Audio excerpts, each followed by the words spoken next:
Oakland County Democratic Senator Mallory McMorrill is in the OTRQ this week, fresh off her appearance on the National Democratic Convention stage regarding Project 2025. Our lead story is, how did the vice presidential debate play in Michigan? Around the OTR table, Colin Jackson, Lauren Gibbons, and Joey Capoletti. Sit in with us as we get the inside out, off the record.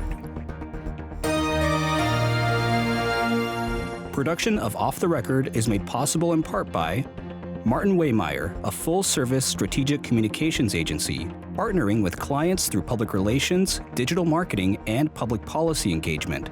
Learn more at martinwaymeyer.com. And now, this edition of Off the Record with Tim Skubic.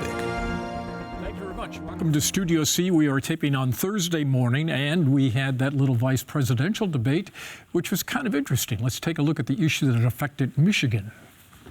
When the two vice presidential candidates showed up for their debate last night, there were expectations in the audience. Well, the pundits said a hockey fight would break out between the two. Well, it turned out just the contrary, as the two often agreed with each other that something had to be done on this issue or that, and they shared some common ground, while disagreeing on the ways to get there. Although the reporters themselves did not mention it by name, the Oxford, Michigan school murder of 4 students did come up in the context of sentencing the shooter's parents for having a part in the tragic shooting. Good idea or not? I think in some cases the answer is going to be yes, and in some cases the answer is going to be no.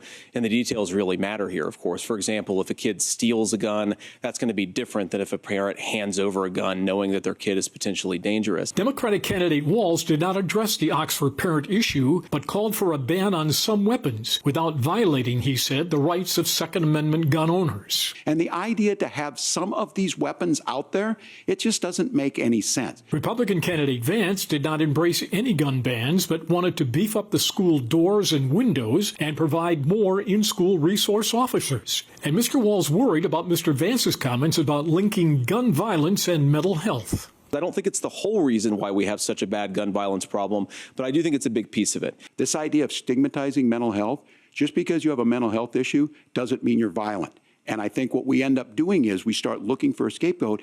Sometimes it just is the guns. Well, the Democratic candidate sometimes thinks it's about guns. His opponent apparently does not. All right, Lauren, what was unique about this debate? I think just how civil it was, and the fact that they were occasionally agreeing with each other. It was almost not a TV debate. Right. It was certainly a situation where both candidates were definitely there to discuss policy issues and not necessarily getting, as you mentioned, the hockey fist fights. So I thought that was pretty unique. Certainly, both of them had roles to play. J.D. Vance was there to soften the message a little bit and come prepared. Walz was there to, forward his campaign and in a relatively new campaign, make some of those policy positions clear. Ultimately, will it necessarily change voters' minds? Probably not. But, it was interesting to hear like a very focused policy discussion. Yeah, I would agree. It's a little bit of, the politics I've heard about but have not seen in the past decade. In your lifetime, yeah, right? Exactly. So it was interesting for that. I think as Lauren said, it's we kind of live in a time of clips and sound bites, and there wasn't really, that's part of the thing that brought down Biden is that debate, some of the sound bites from that. So I don't really know how much it's going to move the needle. And I think also even yesterday, you kind of saw J.D. Vance return to the campaign trail and the rhetoric kind of changed a little bit. So what happened on the stage, I'm not sure if it's going to reflect really what's going to happen the rest of the campaign, but it was interesting. It was like Mr. Vance was going to church and he was on his best behavior. Yeah, exactly. I think that is what Joey said. This was a very peaceful debate. This was something where they kind of kept going over the moderators, or kept talking over the moderators. They had a lot to say on each topic. You had substance here, whereas previously, the big complaint about this campaign is that it's been a vibes-based campaign where people don't really care about the actual issues, the substantive. It's kind of like how you feel about the candidates. And versus what we saw Tuesday night was both candidates really just talking about the issues. And again, to Joey's point, I don't think that you can win a debate, but I think you can definitely lose one. We saw that with Biden, we saw that with Trump, and we saw now both men just kind of stood there and stood their ground. Quickly, I think with both, Vance went into that. His main thing was kind of coming across as more likable. And I think that's why, he really went with kind of that more, agreeing a little bit. And I think Walz went into that, trying to outline a little bit more policy, and that was kind of him, addressing some of those things. So I think they each went in with specific things that they addressed pretty well. I think both sides thought their candidate won. This is the kind of debate when you get two people who are part of the legislative process, because that's what the legislative process is. It is about cooperation. I actually thought that unwittingly, Mr. Walz helped Mr. Vance create that image of being a nicer guy. Did you notice the head nodding that went on between the two of them when they were talking? I mean, I plugged my wife. I said, am I watching a debate here, or what's actually going on? Do you think he helped him out? Well, I definitely saw some moments where you felt like compassion between both people. I remember just a little bit after that discussion that we just saw regarding guns and school shootings and everything else. Walz talked about his son witnessing a shooting at a community center, and Vance said, my prayers for your son. I think that's a moment where you see that you don't see often in American politics anymore, where you see two very opposed people showing compassion for one another and taking a step back from whatever the statement is. In addition to the legislative stump speeches, it also felt very Midwest nice, right? I was watching that as someone who's lived in Michigan for a very long time, and I was like, well, this is what you get when you get two Midwest people on the stage. A very civil, some might say a little boring policy discussion. So I thought that was interesting. I thought Mr. Walz did not look good on the Tenement Square issue. Look, if you're going to admit a mistake, you do it at the beginning of the sentence, not at the end, and you don't bury it with stuff on top of you. So you know what? I was wrong, okay? If you wanted to use the word misspoke, say that at the beginning rather at the end, because it just didn't feel good. Yeah, and I think that's why, people like Walz, is he's endearing, he's relatable. And I think, he often says, I sometimes stumble over my words, things like that. I think if he would have just come out and said that, I don't really know, he obviously prepped in Michigan in Harbor Springs with Pete Buttigieg. I don't know why that wasn't maybe a better prepped answer. You had to imagine they were going to ask that. So it seemed a little odd, that they didn't have a more, ready to just go answer that question. Well, that was his magic moment. The one for Mr. Vance was not answering the question on the election. Right, and that came up again yesterday during his campaign appearance in Auburn Hills. A reporter had asked him about that, and he, again, kind of repeated what you heard during the debate, which is, that's the past. He's trying to look forward to 2024 and what's happening now, rather than fully acknowledging that Trump did lose the election in 2020. Something interesting Vance did say, though, was he thought this was going to be the most secure election. And one of the reasons he chalked that up to was, in his words, the RNC and Republicans are working more to ensure election security now than they did in 2020. And within that, he was promoting this Swamp the Vote initiative, which is something that is a conservative cause that you see at all these different rallies, at all these different conventions, and basically educating people on the right about absentee voting, about early voting, and some of these different voting methods other than showing up to the polls on Election Day that really were disparaged at the top of the ticket back in 2020. Yeah, and that's a really interesting point, because Republicans need people to vote absentee. They need people to use the early voting options. It's easier for operatives if people vote earlier. If everybody is voting on Election Day, there's a lot of factors that come into play that that they can't control, and it could affect turnout. So certainly they have an impetus to make people interested in absentee and early voting. It seemed like, I think some of the stations, had undecided voters who talked about, whether this debate turned them. And I think Vance's answer on that election question really seemed to turn off a lot of voters. I think one journalist actually said, it's like pitching 8 scoreless innings and then giving up a grand slam in the 9th inning was that Vance response. Because as I was saying with sound bites, just him not, saying that the election was won by Joe Biden was kind of a, problem. Mr. Walz saying the firewall. I thought that had some impact. You've been doing a deep dive into this thing this week. Share. What do you find? Yeah, I mean, I think Democrats, no Republican has won statewide in the last 8 years since Donald Trump won by a very small margin. So I think Democrats have this real, advantage going into the election. Harris has this advantage. Democrats have never had this much power. But there are concerns right now about, Harris obviously is working on an abbreviated campaign. She's only had a few months to really define herself to voters. And I think people like, Alyssa Slotkin, Representative Debbie Dingell are kind of sounding, I don't want to say sounding the alarm, you know, they have concerns. And I think all of them will say this isn't 2016. Look, the Harris campaign is listening to us, but we have concerns about her potentially losing the state. Yes, but there still is a fear that 2016 still lingers in the mind of real Democrats. It's he was describing it as PTSD, paranoia, Yes, anxiety. name it. I mean, Democrats, it is a little bit though, as you know, some I think would say this is a healthy paranoia. Like, we should have these fears about 2016, about polling. We don't want to be too comfortable.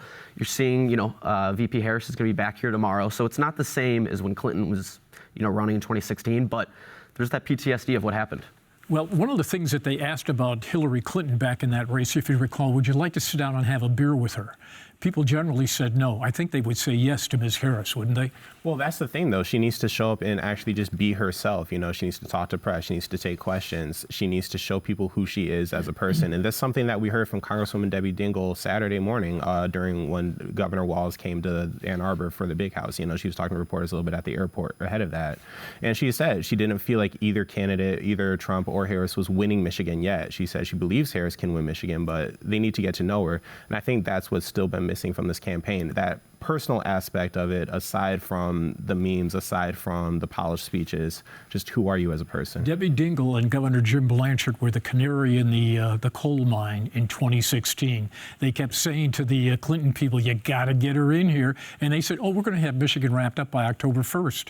Wrong. Okay, we'll see how that works out. The Detroit Chamber of Commerce had an interesting poll out through our Mr. Zuba.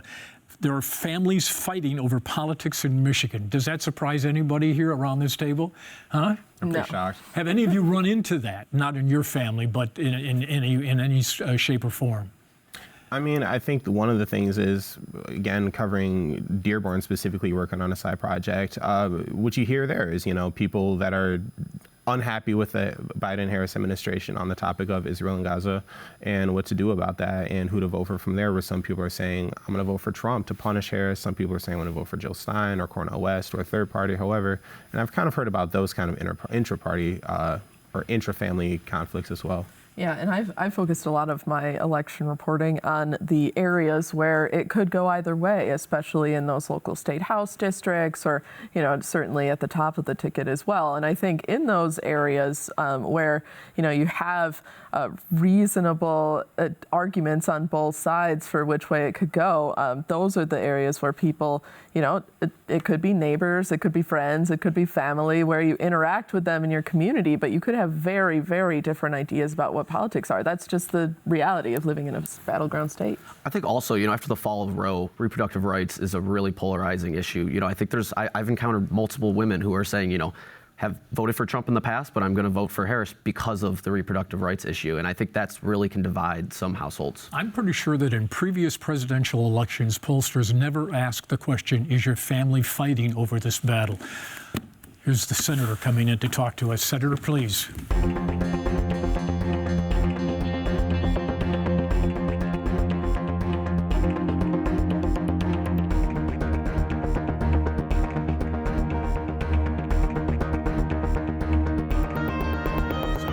Off the record, nice to have you on board. You've waited a while to do this, right, eh? Oh, yeah. All right, so you carried that big book out on the stage, and having read all 900 pages, tell me 2 good ideas that were in that book. There are no good ideas in that book. Come on, that is 900 a book pages? that should be left on the shelf and never seen from again. Isn't that a rather obtuse response? There must have been something good in there. These were intelligent people writing a document. It is a document that is largely about completely breaking the government and making it a political apparatus. And I think that that's something that I've seen even on the state level, something that has been a challenge for me as somebody who ran for office to make government better, is grappling with the idea that I work with some people who ran for office because they hate government and they want to break it. And that's a lot of what Project 2025 is, which isn't a surprise. This has been the push of the Heritage Foundation for a long time, and I think it should be left to the ash heap of history. Lauren. And is that, is Project 2025 or other issues that have come up so far enough to really motivate voters? Certainly in previous elections in Michigan, you know, we had reproductive rights as a motivating factor, for example. Is Project 2025 that for Democrats? I can tell you, long before I was at the DNC, I had people in and around Oakland County, regular people, asking me about it. There was a billboard up by the airport, and credit to what was then the Biden campaign for putting this up, that just said, Project 2025, Google it. And the more people found out about it, and this was potentially a mistake of the Heritage Foundation to brand this thing, that people don't like it. When we talk about reproductive freedom as a good example, what's in Project 2025 would go so far as to monitor women's pregnancies in every state across the country. They deny that. They and say it's not compel, true. it's in there. If you read it, it's in there. And compel states to report on women's miscarriages. So I think when you talk about the salience of this issue in Michigan, Prop 3 collected more signatures than any other ballot initiative in state history. And women look at something like this and say, you said this was a state's issue. We said, okay, we took this issue on and we made it a right. How dare you try to take it away from us and get into our private business? Regardless of whether or not the authors of the Project 2025 document may see it as institutionalized Trumpism, the Trump campaign itself, though, has worked very hard to try to distance itself from this. I've been seeing the flyers sent out saying he didn't write it, he probably didn't read it. I have a hard time believing he sat down and read a 900-page document. What does that make, though, for Democrats trying to pin this on Trump, with him actively saying, this isn't my thing, I think this is too extreme as well? So, if you go back and you look at his appearances, Donald Trump has stood and fundraised alongside the Heritage Foundation. He has spoken glowingly about their work when it relates to the Supreme Court and a lot of the work that they're doing, and he only tried to distance himself from it once people started realizing what it was. The thing about the president is you're not just electing one person, you're electing an executive who's going to hire hundreds, thousands of people in their administration. And there are more than 140 Trump officials from his first administration who authored this document. So when he gets into office, if he were to get into office for a second term, the idea that none of these people would have any involvement in the Trump administration and be carrying out these ideas is just absolutely ludicrous. When Vice President Harris entered, the race and launched her campaign, a lot of what she said was, we're not going back. It was kind of this campaign of joy and happiness. But since then, we've seen a lot of focus on Trump and what Trump did. Would you like to see Democrats maybe messaging more about what they would do if, they had another 4 years in the White House? Something that was really shocking to me, I just hired a new staffer in my office. I was telling you about this before we started the show, and he told me during the interview process, yeah, we had a mock election in my class when Donald Trump was first elected. That was in 7th grade. And that really crystallized for me, particularly for young voters. There's an entire generation of Michiganders who are voting this cycle, many of them for the first time, who don't know what Donald Trump was like as president. They didn't live through it, really not in a meaningful way, to see the impact that we saw. So I think the challenge is both, and as you pointed out, Joey, in a truncated timeline. You have to run on a positive message. You have to run on joy. I think that there is a lot to like in the idea that we want to get out of the ugliness of politics and get back to something that is civil, and we deserve to have a little bit of fun. But I still think you have to draw the contrast for people that either 4 years later forget what a Trump presidency was actually like, or for a lot of voters who don't even remember. So you've got such a hotshot candidate. How come she doesn't have a 5-point lead? There is... Why did you take a deep breath? It's been something that I think about a lot. When I first ran for office back in 2018, I had never thought about running for office. And knocking doors across Oakland County in some of the areas that helped me defeat a Republican incumbent, I had a lot of people say, I'm voting for Donald Trump because he says it like it is, and I'm voting for you. That made me deeply uncomfortable. But there is this reality that people are very dug in this divisive moment. There are people who fundamentally believe that somebody like Donald Trump is a messiah, that everybody is out to get him, that the media is out to get him, that the courts are out to get him. And I think that's a really, really hard thing to break through. You mentioned the polling on families being divided on this. I've talked to people who haven't spoken to a family member in years because of this. I don't know that that's going to be solved in one election cycle. I think Vice President Harris is phenomenal, but I think it's going to be a long time before we're able to break through the ugliness of Trump and Trumpism and what led to January 6th. That isn't going to be fixed in a 6-month campaign. Well, but here's the point. Okay, look at her audience. She's not trying to get Trump voters. She's trying to get other voters. How come she hasn't garnered their attention? I think she is. What I've Well, then why seen, isn't she ahead? she is ahead in Michigan, and I It's a think dead that heat. what we feel very confident about as I'm getting out there is Michiganders are burned out. We have lived through a global pandemic. We lived through, frankly, the trial run of the insurrection on April 30th of 2020 in our state capitol, when we saw armed gunmen effectively carrying out a practice run for what we saw on January 6th. And I think that there is a level of burnout that is hard to break through. So that is, I think, the opportunity ahead of us. I think she's doing everything right. The campaign that she has been able to put together in such a short time to get the amount of energy that we have seen. You know, there was polling with President Biden, I think, that came out the day that he announced that he would no longer seek the nomination from Bernie Porn that showed that Biden was losing Metro Detroit.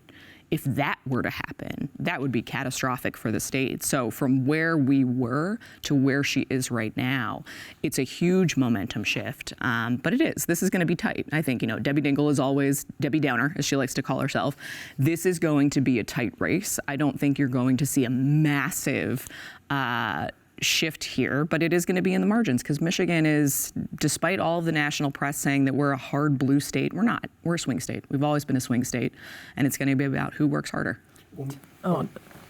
To that point, in 2020, Biden's victory was largely credited to the suburban voters in your district and other areas around the state who were leaned Republican in the past and decided to go Democratic in sort of an anti-Trump wave. And with that momentum shift that you just discussed among Democrats, is the suburban vote there enough to carry Harris? Absolutely. I was just at this past weekend an event that was Moms for Kamala, and it was a sign-making party that a mom who had never been involved in politics before had organized, where she had gotten blank signs made and paint and markers, and it was just inviting all these moms and their kids out. I brought my daughter. It was one of the most fun events I've ever seen. But that is something to me that I didn't even see in 2020, was there were a lot of campaign events. There were people like us, like me, who do this work all the time, leading these events. There wasn't a groundswell of truly organic events that were popping up that I would get invited to. I attended a Mamas for Kamala brunch that probably had 300 women show up on a Sunday morning, led by actually an ex-neighbor of mine. She lived across the street from me, and she's an OBGYN, and decided I want to do something. She planned what was supposed to be a breakfast in her house.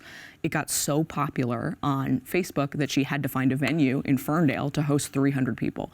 The excitement and energy is there. I think suburban women, particularly, they know what Donald Trump is like, and they don't want to go back. So it's a matter of reassuring these voters, your vote does matter, and Michigan is going to be the key to the rest of the country, which can be both intimidating, but if we message it right, also really empowering.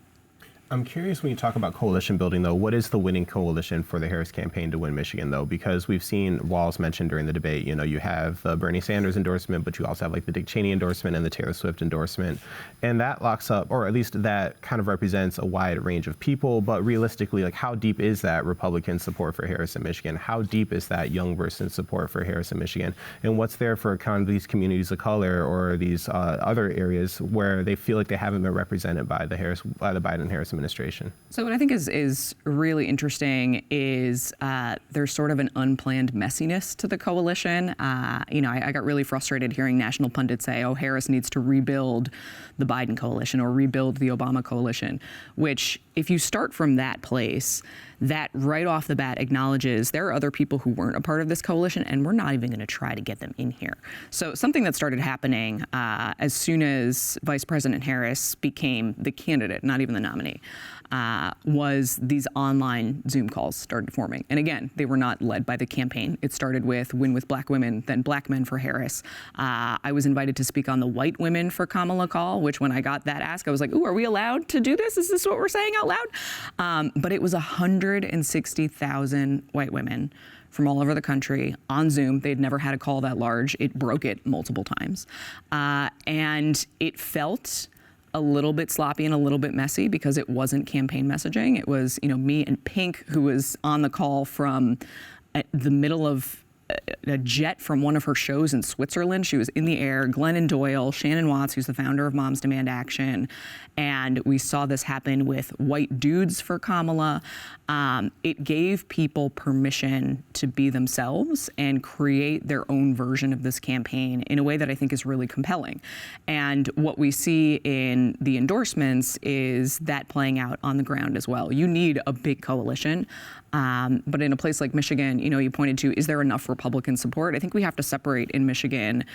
I have a lot of voters of mine who I don't think consider themselves Democrats. They're lifelong Republicans, but they recognize that their politics may not have changed, but the party certainly has. So there's that kind of group of voters, likely many of the people who voted for somebody like Nikki Haley in the primary, who I think that is who the campaign should target, which is people who are not Trump Republicans, but just want it to work and want the country to function. Senator, will you stay for an overtime? Sure. Okay, before we hang up on this, I do have to ask you, this is off the record. Look at my eyes and tell me that you're not going to run for governor. Not at this moment.